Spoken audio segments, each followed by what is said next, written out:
everyone. It's another weekend, guys, and another chance to spread the word of God. Happy holidays to everyone, and I hope you're having a great time with your family. So our topic for today is about the golden rule and the silver rule. So very interesting topic, guys, and if you want to increase your faith, embark with me with this study. So let's begin. So yung first is yung silver rule, no, by Confucius, also known as the rule of reciprocity, or the practice of exchanging things with others for mutual benefits. And sa Tagalog, yun nga yung huwag nating gawin sa kapwa natin yung ayaw nating gawin ng kapwa sa atin. So more on passive, no?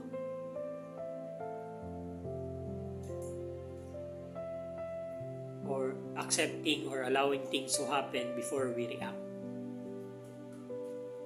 While yung golden rule naman is from Jesus Christ.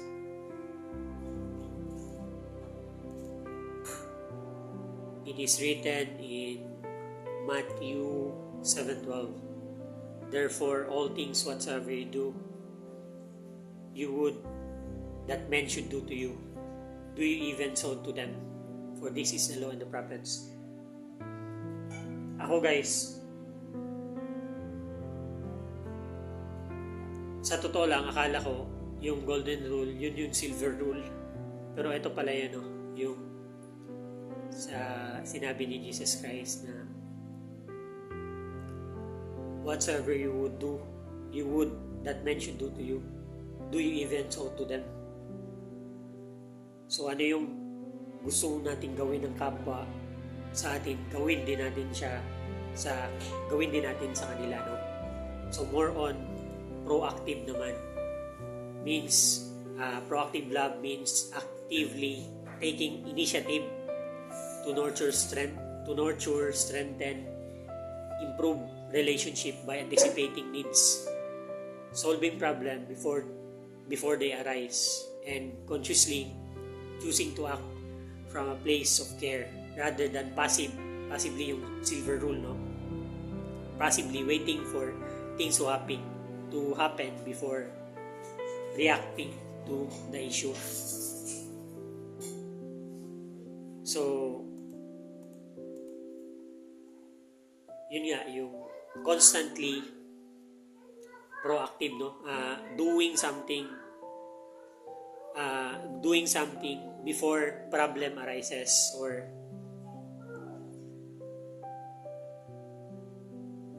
before anything goes wrong ba. So continual anticipating problems, no? Solving it before it becomes worse or the problem arises. So yun yung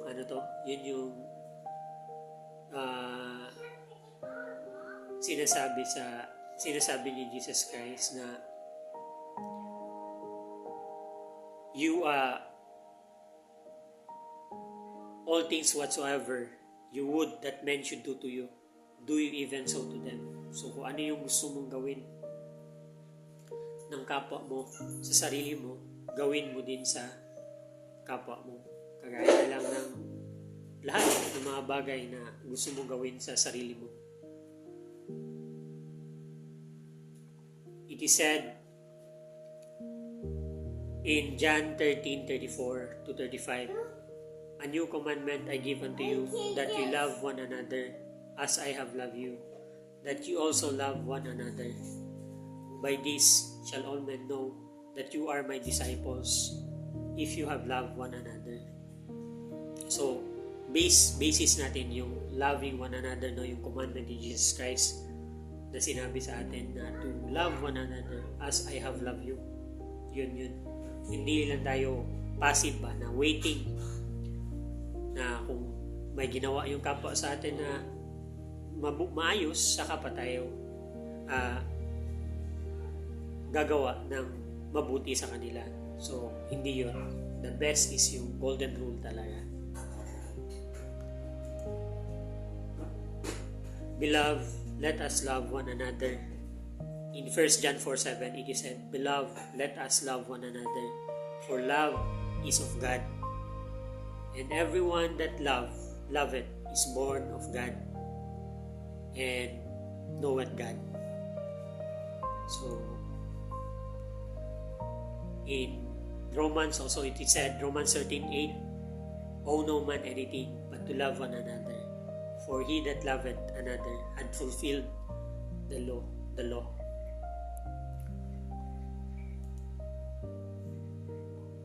In 1 Peter 4:8, it is said also, and above all things, have fervent charity among yourselves, for charity shall cover the multitude of sins.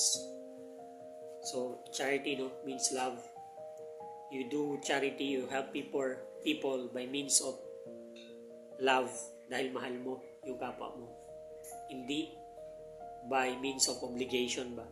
Kasi kailangan ko kasing gawin. Hindi yun. You do it because you care. And because we are commanded by our Lord to love one another as He forgave us. That's why we also love others as His great love towards us. In Ephesians 4:32 it is said, and be kind one to another, tender-hearted, forgiving one another, even as God, for Christ's sake, had forgiven you. So, true. Be kind one to another, tender-heartedly. A reason to love one another because, yun nga, of our great sin, and God the Father forgave us our sins by sending His Son Jesus Christ to suffer on that cross. He did not suffer and died because of our choices ba, but God chose to lay down His life for us to be saved and be reconciled to our God. Jesus Christ bridged that gap, yung difference ng light and darkness. He bridged it that we may be reconciled to Him. That's why it's called the gospel, or the good news of salvation and reconciliation through Christ Jesus, as He said in the scriptures that I am the way, the truth, and the life, and no one cometh to the Father except through me. So there is no other bridge, there is no other way into salvation but through His Son Jesus Christ, who loved us and gave His life for us. In Proverbs 11:27, he that diligently seeketh good procureth favor, but he that seeketh mischief, it shall come unto him. So, as we are doing the commandment of loving one another, usually this scripture will manifest, the power of God will manifest through the word, through His word.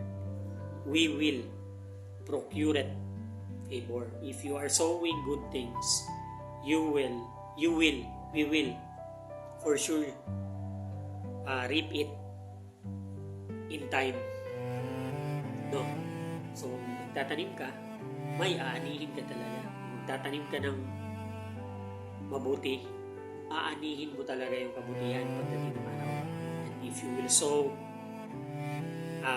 wicked things, disobedience and hate against our God, then we will also reap it when the time comes. So yun lang, yung meaning nun. In 1 John, the last scripture, in 1 John 4:19, we love Him because He first loved us. So yun nga. We cannot attribute any good thing from us or from our salvation, guys. It's all sheer grace, the mercy of our God. He showed His love, no? That's why before I said that love is an action word. Means God loves us, then the action was He gave His Son. Jesus Christ sacrificed His life for us. And that's why we know love. Na intindihan natin, no? Yung pagmamahal, no? Na pinakita ng ating Panginoon sa atin nung inalay niya yung yung anak niya, no? And a very sacred blood of His Son, yung suffering pa ni Jesus Christ, which is God, for His great love towards us. Grabe. So, meron pa nga scripture na for a good man, for a good man, some would even dare to die. But for a good man, some would even dare to die. But God gave His life towards us, even though we are yet sinner. So, sinasabi, sa mga mabubuting tao, merong magbubuwis ng buhay, no? Para sa mga mabubuting tao. Pero, imagine mo yung pagmamahal ni God, na even though we are an enemy of God, an enemy because of the multitude of our sin, and God is holy, and we are unholy, we are opposite. Very, very sinful talaga. In nature tayo, no? We cannot boast, we cannot face, we cannot lift our head towards heaven, towards God, because of our iniquity, because of our sin. But God chose to forgive us, even though we are sinner. Tayo kaya ba nating ibuwis yung buhay natin sa sobrang sama sa atin? O yung talagang kaaway natin, o may malaking ginawa sa buhay natin, kaya ba natin ibuwis yung buhay sa kanila? Di ba hindi? But, yun nga, meron kung mabuti kang tao, merong iba na kayang magbuwis ng buhay, pero yung nature is like, you cannot give your life to someone who is opposing you, no? Or very hateful against you.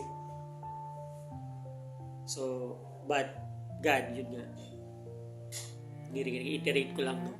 Kasi sobrang amazing yung pagmamahal ng Diyos para sa atin, even though we are so sinful.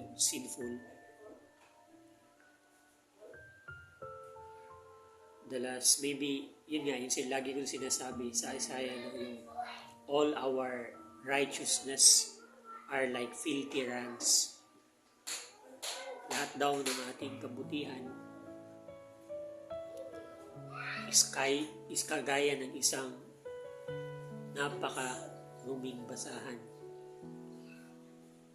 So, being so grateful to God, that's why we have the spirit to do the golden rule, to love one another, because He showed what is love to us.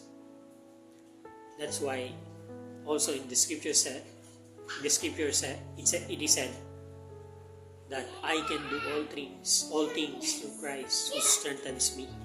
Be not overcome of evil, but overcome evil with good. Very difficult. But, yun nga, sabi sa scripture, if Christ is with us, if Christ is with me, I can do all things. All things, lahat ng bagay, kaya kong gawin through Christ. Binibigyan ako ng lakas, na nagbibigay ng lakas sa akin. We are nothing, guys. We are too far, but we are made nigh through Christ. And before, we are poor and weak. But now that we receive Christ as our Lord and Savior, we are in one body with our Lord. And we are made rich and strong. So therefore, we can do all things through Christ who strengthened us. So, yun lang, no? Thank you to everyone for listening. As I always said, let's fear God and depart from evil. Ingat kayo lagi, guys. Again, happy holidays and God bless.